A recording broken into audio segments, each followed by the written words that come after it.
Prepare to be captivated by a story of unimaginable loss and resilience. I'm Angela Kennecke, and today on Grieving Out Loud, we delve into the heart-wrenching journey of Jim Nelson. His life was forever altered when his brother's tragic suicide shattered his world. But what Jim didn't anticipate was the cruel twist of fate that awaited him. Join us as we explore the depths of Jim's pain and uncover the staggering tragedy that unfolded within his own family, leaving him grappling with unspeakable sorrow. I didn't understand how it came to this. All of a sudden one day she was dead. And how did that happen? And so I just went into this research thing. And we found her journals. Her therapist had her keeping a journal. We had obviously never looked at it. That was a private thing. But of course, now that she was dead, we went through the whole thing. And there were a lot of clues there. She also had a bipolar workbook thing that she had put a lot of things in there, and she was talking in there about suicide quite a bit. The other thing that kind of confirmed some of the suicide, there were a couple of pictures she had made on her phone that were farewell pictures, like gone too soon, I think was a capture with her, and then her face and stuff like that, and these had been made just a couple days before she died. The anguish that Jim experienced with his daughter's suicide is something no parent should ever endure. And yet, amidst the depths of this unimaginable grief, Jim has found a way to rise above the darkness. Today he joins us to share his story, to shed light on his journey through the depths of despair, and to provide hope for those who may be walking a similar path. Before we dive into this powerful conversation, I want to take a moment to acknowledge my own personal connection to the pain of losing a child too soon. My daughter's life was tragically cut short due to fentanyl poisoning when she was just 21. Like Jim, I know the heartache and the long, winding road of grief all too well. So together, let's embark on this candid discussion with Jim as we explore the complexities of grief, the resilience of the human spirit, and the power of finding hope amidst unimaginable loss.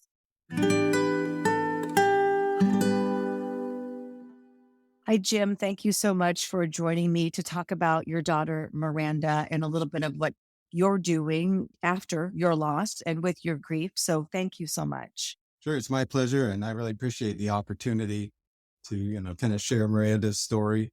I think anything we can do to get the word out and awareness is beneficial somehow. As I was doing a little research before our conversation, I was learning a little bit more about Miranda and her life, and I think that Miranda and Emily had some commonalities as well. But I would just like to hear a little bit about your daughter, Miranda. Just tell me a little bit about what she was like growing up. I mean, we were kind of what I would consider sort of your normal family. Both my wife and I went to college, and our parents went to college, and it was just a stable environment. We've been married 31 years, I think, at the time where she died. As a young kid, she was, very interested in a lot of different things, seemed to be sharp and happy and all that stuff. Her main hobby, the thing she loved the most really was animals, ultimately, including pets. She loved animals and pets and that type of thing. But she did a lot of other things. She was in a dance studio for 9 years or 7 years or something like that. Did some martial arts for a while and just a variety of things, ultimately leading to her getting into horses. And horses kind of became a central theme for the remainder of her life, actually. So she really got into that early. At age 13, she started being an intern at a local equestrian center. So she loved animals. Was she your only child? No, she had a brother, 2.5 years younger. We had Trevor. And my wife was originally a teacher. She taught for 8 years and then decided to homeschool the kids. We kind of did the financials on cost of putting them somewhere, daycare or whatever, versus the added income. And it just seemed like it made sense to do the homeschooling. And she wanted to do it. My wife did. Would you say that Miranda was a sensitive person? I would say kind of average in terms of her sensitivities. But of course, with time, things got different for her. She might be a little different than some of the other people you talk to that are dying of fentanyl poisoning, which I know is super common. She didn't die of that. In hindsight, reviewing everything, it was a very conscious effort to commit suicide through an overdose. But we saw that as a plausible thing to happen, but we didn't think it would happen. We'd taken some courses. We took the NAMI family to family course, which is a really great 12-week course to kind of understand mental illness and what parents can do when they have kids that are doing stuff like this. And we kind of thought we were doing pretty much all the right stuff. And I kind of think we were actually, but Miranda kept a lot of things secret. And so it was hard for us to always tell what was going on. That's the really tough part because obviously you're educated, you're knowledgeable, you know where to go for help, whatever help there is. You feel like you're taking steps to help your child. And at this point, you had an adult child, but at what age was she diagnosed with mental illness? Smaller forms of mental illness, I think it was age 12. Her initial thing was kind of a OCD type of thing. She was obsessing over cleanliness of silverware, and she used to flip coins to make decisions and just kind of odd things. My wife took her in and had her talk with a psychiatrist, and I think they said she had, some issues at that point, and she got on some kind of medication. And then over time, things just kind of got worse. She eventually got into this phase where she was doing a lot of the self-harm stuff, cutting. Let's talk about that for a minute because Emily did some of that as a teenager as well. And it really alarmed me. And she had a few OCD tendencies when she was younger in terms of like when there were certain rituals that had to be performed, like when she went to bed and the door had to be so far open. And some of those things I think are just, a lot of kids go through phases like that, right? You just don't know what's a phase and what's serious. Yeah. But the self-harm, the cutting, and I think it's just so common among teenage girls now. And to me, it was such a foreign thing. I was like, why? I don't understand. In fact, a recent analysis of Centers for Disease Control data reveals that international self-harm among girls ages 10 to 14 increased 166% from 2001 to 2015. For those aged 15 to 19, it rose 62%. Up to 30% of teen girls and 10% of boys say they have intentionally hurt themselves. One study found that as much as 25% of young people engage in self-harm. I do understand that there is some kind of release in that pain. Yeah. Now I think I understand a little bit better, but what did you understand about it at the time? At the time, I was just really frustrated because it's not obvious that there was a way that that could produce something pleasing or releasing or whatever for the person that's doing it, creating, pain. And it just seemed, it really was hard for me to deal with that. Yeah. Eventually, I was taught that what it was, it was her way of coping. And it was an unusual way to me, but I learned later that it was actually quite common, almost like a fad thing. It might not have been common 50 years ago, but it seemed to be common in this era. It's almost like the idea gets planted, right? Yeah. It's like a virus that spreads in a way, some of these mental issues, because I remember there was one girl in my high school who was cutting and we all thought that was the most bizarre thing we ever heard of, right? Yeah. And now it is very common. So what was the solution for that for Miranda? Eventually, she got to where she was seeing both the therapist and the psychiatrist, and they trained her to do some things like have a rubber band on her wrist and snap the rubber band real hard and get the pain that way and, try to hold back from doing anything else. And I think some of that stuff worked a little bit, and eventually the cutting phase kind of passed. She didn't do it in her last, I'd say, 5 years of life, or maybe even more than that. She kind of stopped doing that. But she had other problems. Her mental illness was evolving more toward depression, anxiety, and ultimately she got diagnosed as bipolar.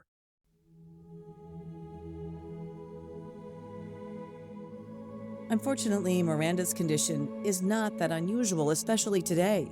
The CDC's latest data reveals that nearly half of all high school students feel persistently sad or hopeless. Nearly 1/3 experience poor mental health. Especially worrisome, more than 1 in 5 students have seriously considered attempting suicide, and 1 in 10 have tried to take their own life. Meanwhile, Miranda really wanted to use what she had learned about mental health to help others. She decided to go to college to study psychology.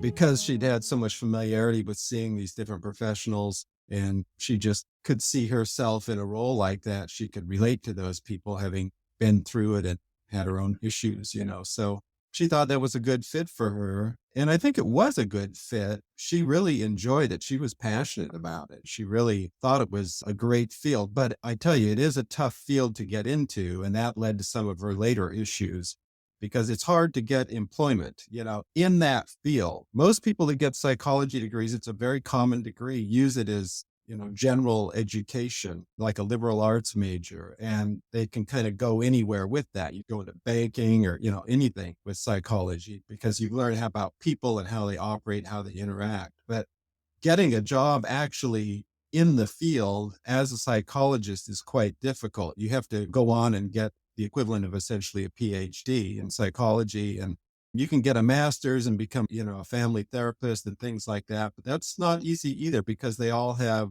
experience requirements that precede them. You can't get out of college at age 23 and become a therapist at age 23. People want to hear from people that have life experience and wisdom. And so it's really tough to break in as a therapist in that. And so she saw some of that difficulty. And I think that compounded a lot of her, stress even after college. So she was discouraged. Yeah. Yeah. And did you see periods, like really good periods where she seemed healthy and well, or did the difficulties seem to intensify as she got older? She always had periods where she seemed healthy and well, except for maybe the last 3 months of her life. She kind of got stuck in sort of a downward spiral in that period. But prior to that, I would say, yes, she always had normal periods where she seemed, like a regular person and was happy. She used to love dancing and doing all kinds of fun things. She loved Halloween and dressing up. That was like her favorite holiday. We have Knott's Berry Farm out here and they call it Knott's Scary Farm. She'd get a big group of people and they'd go and do that every year. So there were definitely things she loved. Horses, obviously. She was just in heaven when she was riding a horse. I love the fact that you are talking about the challenges and the mental health issues that Miranda faced, because I think often as parents, it can feel like, I know you did everything. You did everything you could think of. You got her the help. It wasn't like she didn't have the resources. A lot of people don't have resources. Right. Your daughter had resources, but just the fact that you're talking about it, I think is huge because we can feel so much shame as parents if our children aren't doing well. Yeah, right. That's true. We're in some social groups and we do different things with other friends. And it's kind of a weird thing, your kid is, no longer with the group. And it's just a weird thing. There's always sort of like a little secret competition between parents, I think, with their kids. Sure. And then there's a stigma with that too. Mental health has a big stigma. And I think it's getting better. There's some awareness that's coming out, especially in the sports and entertainment. There's a lot of people there suffering from mental illness that have come out recently, and they're kind of promoting that they have this problem and it's not that unusual. And, we need to learn Right. to deal with that stuff. Attitudes are changing and you're part of that. Just you speaking about it is part of changing attitudes of people to see things in a different light, to see it differently. So at what point did substances come into play with Miranda's life, with her mental illness? The use of cannabis probably came in, maybe age 16 or 17 in that Yeah. time frame. Probably introduced through some of her boyfriends that she had that were kind of more into that sort of thing. She started about the same age as Emily, 15, 16, right in there. I know some people, some adults, use cannabis for medical purposes, and oftentimes that's anxiety, right? Right. Or depression. But I think in the developing brain, I think it can actually make things worse. Do you think that could be the case with Miranda? Because I think that's the case with Emily. I just think it sets people up for addiction. It sets people up for use of other. In Emily's case, it was some pills, especially in the beginning. Same with Miranda.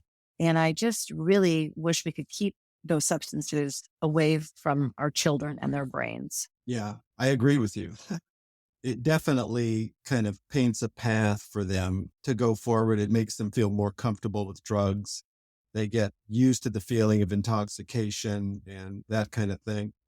And so I definitely don't think it helps. I know some people think maybe it can help with anxiety or getting to sleep and things like that. I don't know. I'm not a big fan of that.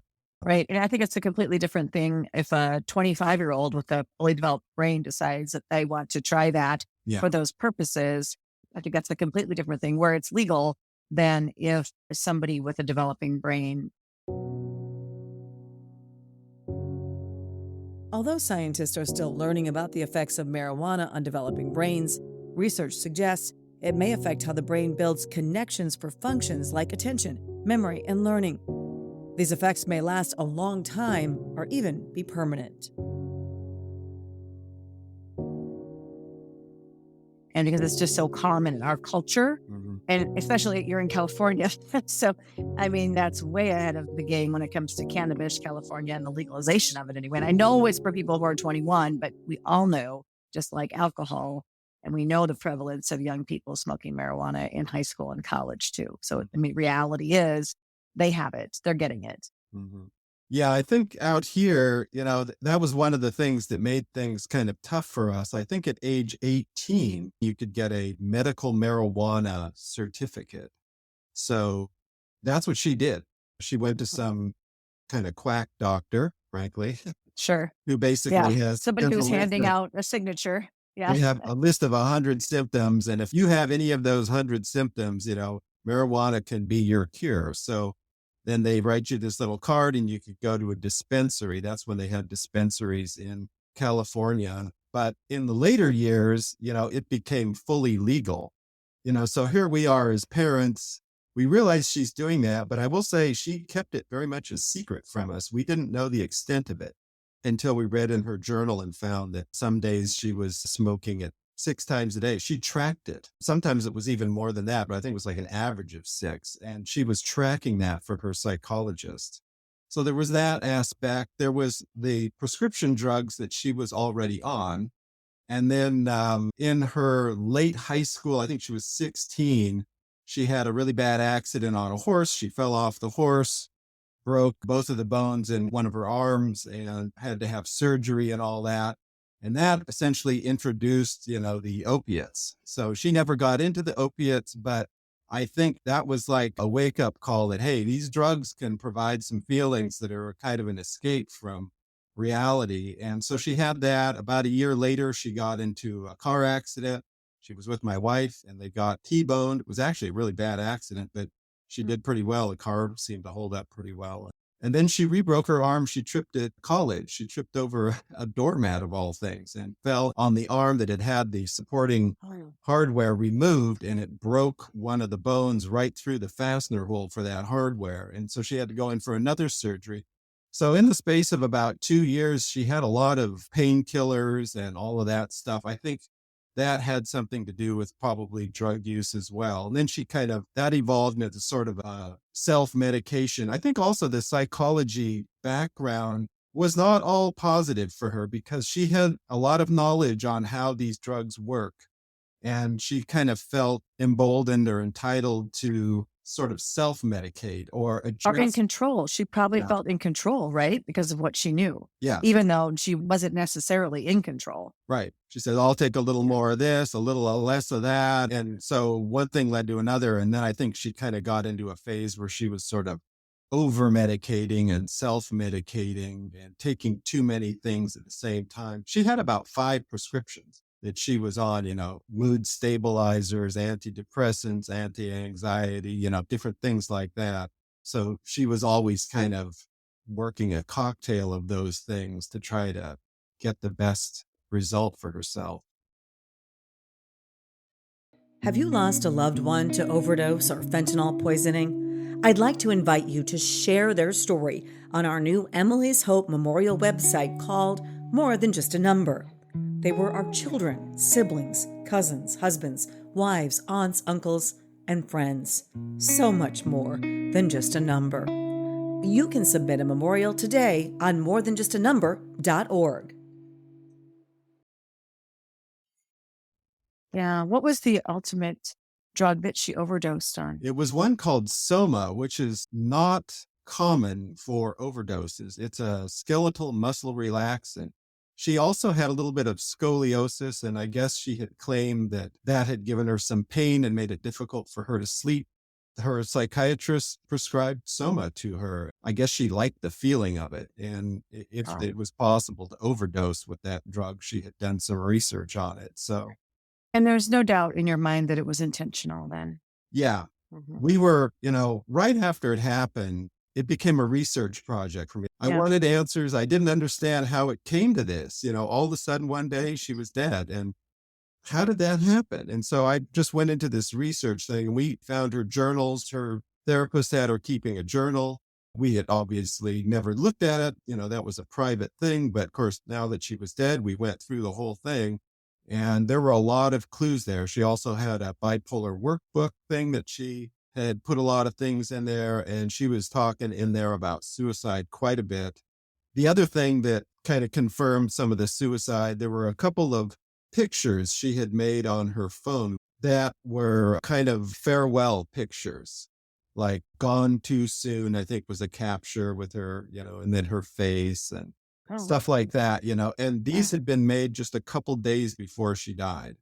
So we could see it then that that was it. And another thing she did is she took an anti-nausea drug along with the Soma. She took the entire bottle, by the way. She had it refilled the day before, 30 tablets. She took the whole thing. It was empty.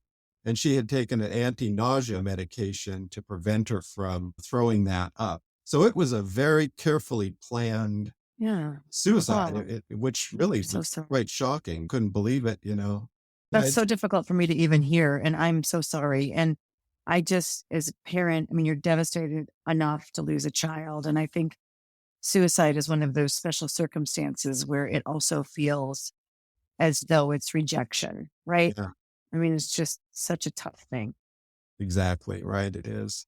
So, how has this affected your entire family? How has it affected her mom, your wife, your son, you? Well, I think it's affected us all a little bit differently. We mentioned earlier about my brother. When I was 21 and I was in college, my brother was 23 and he killed himself. He had schizophrenia and he shot himself at home. And I was at home and my parents were at home in his bedroom with him when he did it. To their complete shock and surprise, he Oh, how just went horrifying. over to a How cabinet, horrifying. pulled out a gun, pointed it, and pulled the trigger right in front of him. So we kind of went through that whole tragedy. That was like a nightmare, that whole thing.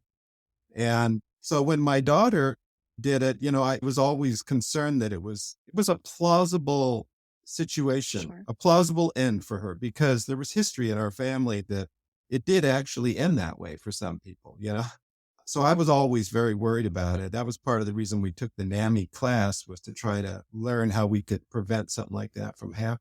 I feel like we all, as parents, want to prevent this, what we could see as a possibility of happening. In my daughter's case, I saw her drug use as only leading to pain. Yeah. I told you a little bit about there was cutting when she was younger. I had taken her to psychologists and things like that, and I just think it's so hard when you can't help your child and you can't save your child. And I think about the trauma in your family with your brother's death like that. I mean, how horrifying trauma for you, trauma for your parents.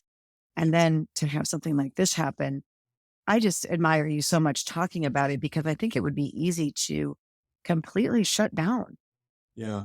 Well, my mom was really helpful. I can say that much. And my wife. But my mom had a unique perspective because she'd been through the exact same thing with my brother at almost the exact Sure. same age. There were so many parallels. It was just really crazy. And, my mom had found a way to get through that.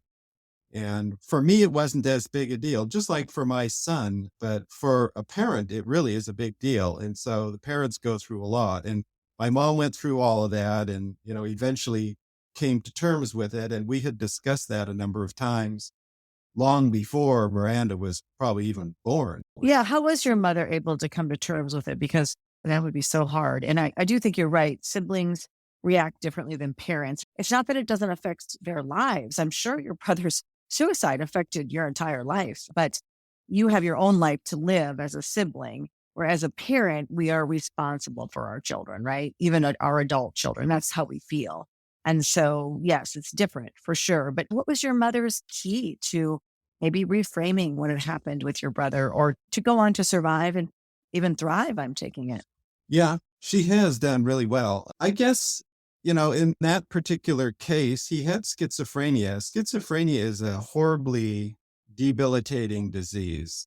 People that really have it cannot function in society. They just can't. And there are the medications, especially back in those days, were very limited. I think they're still very limited.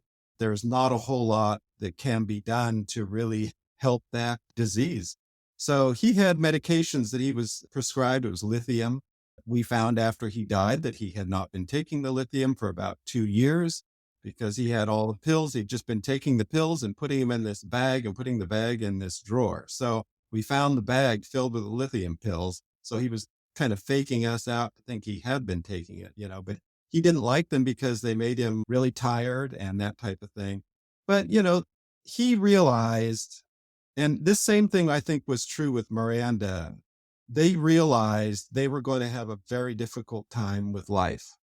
They wanted to be normal. They hung out with friends that were normal. They wanted to be normal like that too. And they saw how much of a struggle that was going to be for them. And they just couldn't find a way out in doing it. In fact, my brother, he had a job, which he then lost, but he told us that he had been working that job for like a year and a half. And he did not. He just went out every night and did something, hung out somewhere, and then came back and pretended, to my parents that he'd been working. And he told them all of that on his very last day, right before he ended it all, that, basically he was having all those troubles.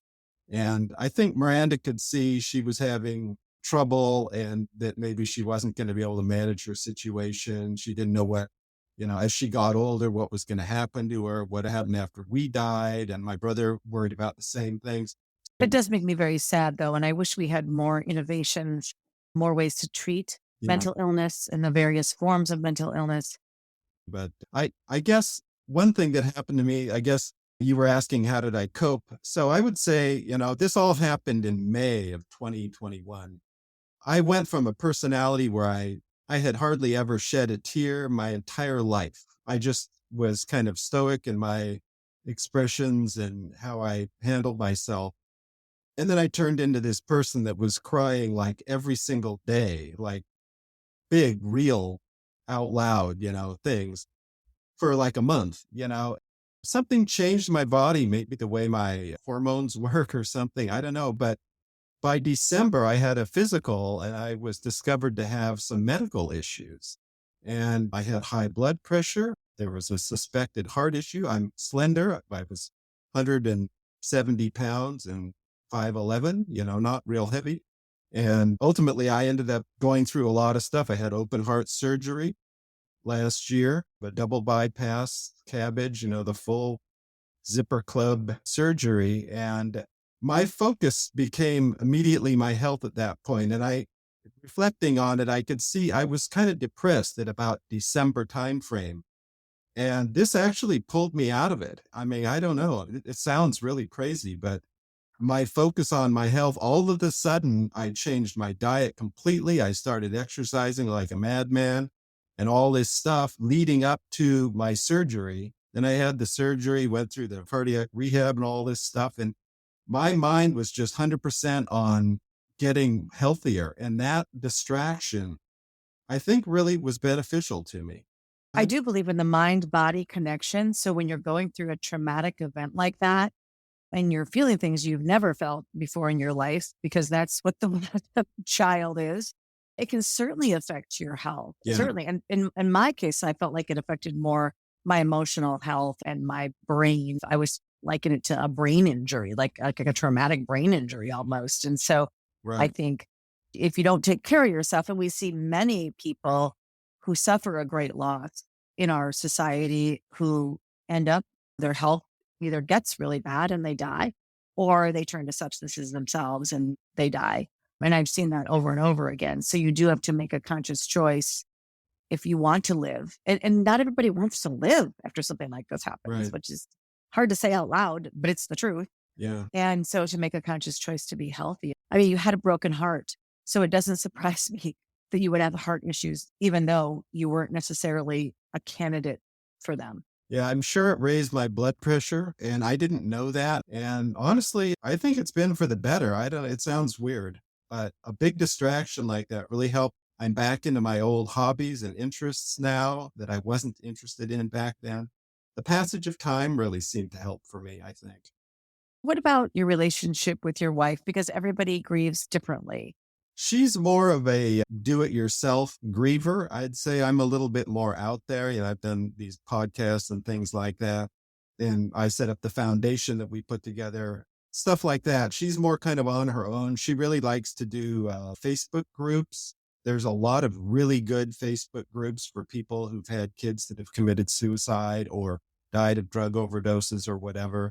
And she would read those and she got a lot out of it. She read a lot of books. She's quite a reader. That's what really, I think, helped her. She started journaling herself and doing a journal every night. She still does that. And I think all of that stuff, she found her own way. But in terms of our marriage, I'd say it's, at least as close as it's ever been. We're doing really good that way. There's no problem. That's really great Yeah. because sometimes people can blame the other parent or you just feel so bad or not understand the way the other person grieves. And it sounds to me like you have great respect for the different ways that you and your wife grieve. So that's great to hear. And I want to hear more about the foundation as well. Tell me what you're doing in Miranda's memory. Well, the foundation is pretty simple, So in June, almost immediately after her death, I started thinking about setting up a foundation. And so we call it the Miranda Lee Nelson Foundation. So really what it amounts to is you can put money in it and the money can be invested. And then the money is sent out as grants over a period of time. And the idea was to try to kind of make it be like a life simulator a little bit of the kind of things that Miranda would have done had she been alive. So maybe for 20 years, it can do things in the areas of mental health and animal welfare, which were her two self-proclaimed passions. And so that's what we're doing. We're making grants to those kind of charities. Each year, we've done it 2 years now, 6 charities each year, 3 in mental health and 3 for animal welfare. And so that's what we're doing. And surprisingly, we've gotten a lot of friends have contributed, but it's a private foundation. So there's no solicitation. Is it helping? Is it helping you in your grief, do you think? Yeah, because it's her name is up all over the place and just a good reminder of her. And we feel like we're kind of doing something. There's not much else you can do. So you're doing something, but that's a bit more ambitious than what we didn't have the background and so forth to be able to do that. We're doing what we can do. And yeah, well, that's all you have to do. I always we- say to people, you don't have to go out and start a nonprofit with all this big mission and do a podcast and do all these things. You don't have to do all of that. You just have to do one thing that resonates in your heart, Mhm. that you feel helps with your grief and helps to pay tribute to your loved one's life. And you've also, I appreciate you writing out Miranda's story for our new website, morethanjustanumber.org, where we have a memorial Yeah. for people who've died from overdose or fentanyl poisoning. So I love seeing Miranda's beautiful face on there. So thank you for Yeah. doing that as well. Yeah. It's great to be able to do that. Anything like this to me where I'm reflecting on her and I'm even preparing, like today I got out and kind of sat down and collected my thoughts on all things Miranda and all of that stuff is good for me. I think, even doing a podcast like this, I'll feel better tomorrow because I did this today, just because it kind of refreshes a lot of my good memories about her and how we dealt with it. And I'm happy with all that. So Well, it's great you can say that because I think a lot of us as parents go back and we second guess. What did we do? Or should we have done this at this time? Or should we have said this? And there's a lot of what ifs. And if you can come to a point of peace that you know that you did everything within your power with what you knew at the time, because there were things you didn't know. There were things Miranda was keeping from you. There were lots of things Emily was keeping from me. Lots. And I was doing the best I could with the information I had at the time. And whenever I do kind of go into that, I call it a pit mhm. of saying, if only, or I should have, would have, could have, or I regret, or if I should have done this, I should have said this. And if I start going down that rabbit hole, and it's a horrible rabbit hole to get into, I had to remind myself that I didn't know everything. And with what I did know, I'm an educated person. I used all the resources available to me, and you did the same. And I love it to hear you say that you know that. Yeah. Well, I guess I've just come to terms with it. I mean, like I said, Miranda was really careful about her marijuana usage. She had this little thing that you could breathe into. First of all, she did it through a vape, so there wasn't smoke. And then she had this Mhm. little filter that she would breathe out through that would take the smell out. We didn't even know these things existed, but we found them Yeah, in her me, room, you know? right, And so we right. figured out this is what she was doing. And so I kind of liken the whole thing. It's a little bit like, I'm not a military person, but it sort of feels to me like if you're a military commander and you're in a battle and you're fighting this war and then you lose your battle or whatever, it's not really your fault because you were doing the best you could with what you had, your weapons and your strategy, and you were anticipating what they were doing. And of course, they had secrets and they were doing their own thing that you didn't know. And maybe they had this secret weapon or whatever, and you ultimately lost the battle. That doesn't make you a bad person for having that outcome. And I sort of feel that that's sort of how it was with Miranda. We were trying to do what we could do, but there were limitations on what we could do and what we knew. And I think even the most educated expert person may not have been able to figure this out. So, I love hearing you say that because I think those words will help so many people listening to our podcast. I know you have that analytical mind. You're first in a very analytical field. And so I love you putting it that way because I don't think many people have put it that way, in their own minds. And I think you've helped so many people just by saying that alone because you're right. well, yeah, I mean, I Yeah. think you have to just come to terms with this stuff. Otherwise, you will never heal. And, Right. what is it? Life is for the living. You've got to move forward.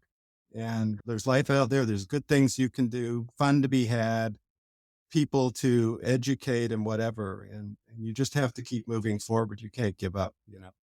Right. As long as we're here, our hearts are beating and we're breathing, we're here for a reason. We're Right. here and we need to live because we lost a loved one doesn't mean that we are supposed to die, you Right. know, whether that be emotionally or just to give up on life. I don't necessarily mean literally, but, I just think that it's hard though. Another thing that I think about is I knew this was going to be a struggle, right? After it happened, you can read and look at data and how many divorces follow something like this, or people fall apart or whatever. And my wife and I took it very seriously, methodically. We tried to figure out how to get through this and we put a lot of effort into it. And so I think whoever's going through this has to be willing to do that. It's not easy. Conscious decisions Yeah, to, how you want your life to go, how you want your relationship to go, and all of those things. exactly. Well, thank you so much for everything that you're doing. Thank you for being a guest on the podcast. I love the words of wisdom you had to say. Miranda just looks like a sweet, sensitive, and beautiful soul. And I wish I could have known her, but I'm so glad to know you. Oh, great. Thank you, Angela.